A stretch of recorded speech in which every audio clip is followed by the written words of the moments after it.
Türkiye xeleka beadaletiye her diçi berfirehtir dibe. Ev beadaleti her diçi encamên giran û gelek neheqiyan bixweretîne. Li nav civaka Tirkiye li hemberî vê beadaletiye her çi qas sekneke qes hebe jî li Kurdistanê pêla berxwedanê bi her awayî didome. Yek ji vê pêla berxwedanê jî bêguman dayîkên Kurd in. Bi salan e ji bo lêgerîna edaletê û avakirina aştiyê, dayîkên aştiyê di nav liv û tevgerekî de ne û tê dikoşin. خودی me haniye dünyayı, خودی me Kurdaniye dünyayı. Xwedanê me û Türk û Kurd û Ermenî û heywan û insana temamî yek xwedakiye. Heqê wan jiyan heye, kuştin tune ye. Kuştin tişkî rast nîne, tişkî xweş nîne. Dilê me ser te havay do qorocî hatin kuştinê ê ku birîndar bûn. Xelqê me ne? Gelê me ye, dilê me ser wan jî deşe. Ema bira wê çekê deynin, bira îdî wê çekê deynin, bes bira aqilê xwe bikin serê xwe. Vexta dor werê ser wan navê viya, ev ji min re xizmet kiriye viya wan e. Bes îdî bira dev ji vê riyê berdin, tev bibin yek destê hev bigirin. O bira dayîkê polîsa, eskera, qoriciya, bira tev werin destê me bigirin, em xwe bidin pêşiya vî şerî vê xwînê bidin sekirandin, ancak dayîk vê xwînê bidin sekirandin, vê zilm û zorê bidin sekirandinê. Xizmên hundayan jî wek dayîkên şemiyê têkoşîn meşandin. Xizmên hundayan ji bo zarok û xizmên xwe yên di salên notî de hatin hundakirin. Li Amedoyê li heye bi dirûjma bila winda bên dîtin gumanbar bên darizandin, bi salan e dengên xwe li qadan bilind dikin. Xizmên hundayiyan ji sî û yekê Sibata 2009 heta niha her hefte çalakiyê xwe didomînin. Gelek caran rastî êrîş û qedexekirinên waletiyê bibin jî berxwedana wan didome. Ew topa mezin û li ser cadê sekinî bû ew wê topê tavêtin xaniyê bavê min. Heywanê amê min hewşê dimirin, wala xaniyê amê min ê xezûrê min. Rexê qublet qon pîledan erdê xera kirin, ew jî pêşeş nastê dibûn. û ez jî ji midyadê yanî ez hatime, gova hal û meselan ez hatibûm. Çûn geyê û meydan êvarî bû ber êvarî nehatin. Ew jî derketin çûn çêwa da giriyan pêjnava nekirin û bû siba çû Hacı Ehmed û bilingê xwe çû got Qereqolê. Û herya wala şevê dîkeçikê me çûna gey û nehatine. Li qilabana Şirnexê li gundê Roboskê di 2011 de ji aliyê hêzên çekdariyên Tirk ve 17 jê zarok 34 kes bi balafirên şer hatin qetilkirin. Ji xwe ev komkujî ji bilî çapemeniya azad di tu qenalên Tirkiyê de jî cih negirt.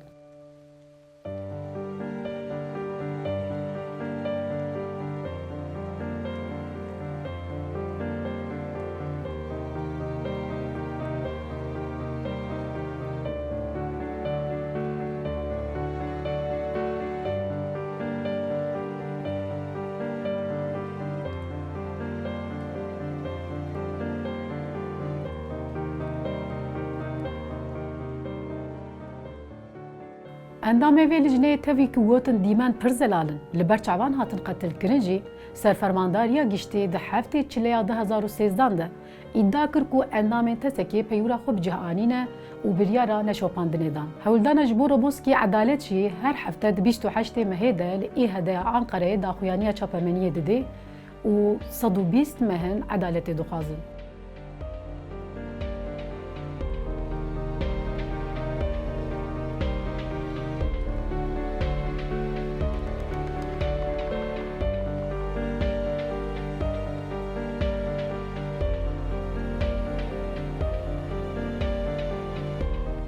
برخودان دایک امینه شن یشار اولاوی فرید شن یشار به مهانن ددومه و الهمبری به عدالتیا هیی دایک امینه گاوک جی پاشت ناویتیه لباشور کردستان جی دایکن آشتیه و مالباتن هپه گیان جی پنج جوتمه و کون بدانه و دنوبت دنه مالباتن کو اف حشت روجن لبر دریه سیملکای کون بدانه داخوازه جنازه این زاروک خویین دستی پدکی ددکن نمیش بزگیری خال ای دویی که و پر سیمول گون ابا هندار رجا دویکن شهید و دویکن گیری رو ایل با خاطن ایل بونید کن یه حوارت کن جنوزی ما بدن پشت اف اخوانات هندا معظم اف اخوانات هندا مثلا ما بنزود چه سوی اخوانات بیشتر اف اخوانات کری بلو پشتی و اخوانات جنوزی انسو خالک بده تز زوره که خالک بده تز زوره که خو خواهی دار بکه زوره که خو شهرش کینو زوره که خو بکه زوره که خو خواهی دار بکه ام بونی توی دویکن شهیدات کی دویکن گیریلوت کی دویکن دنیای حمید کین ام جوا که دویکی وارگی ها شهید رستم جدی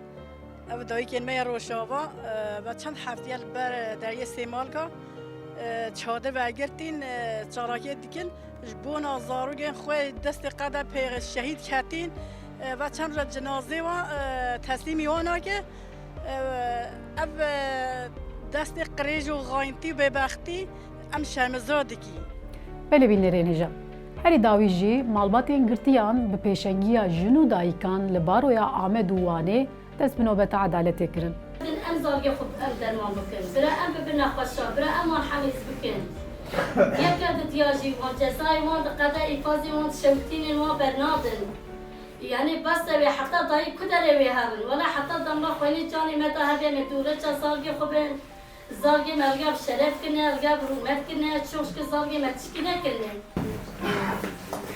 نجيبوا عدالة اللي بقول لك كان بلا عدالة كي بلا إنسان كي بلا وكبي بلا بارز دنياي كبر زاروكينا هروت ودي وان زحف صادق دي نجيبونا فترة صور بالقيام بيد السكران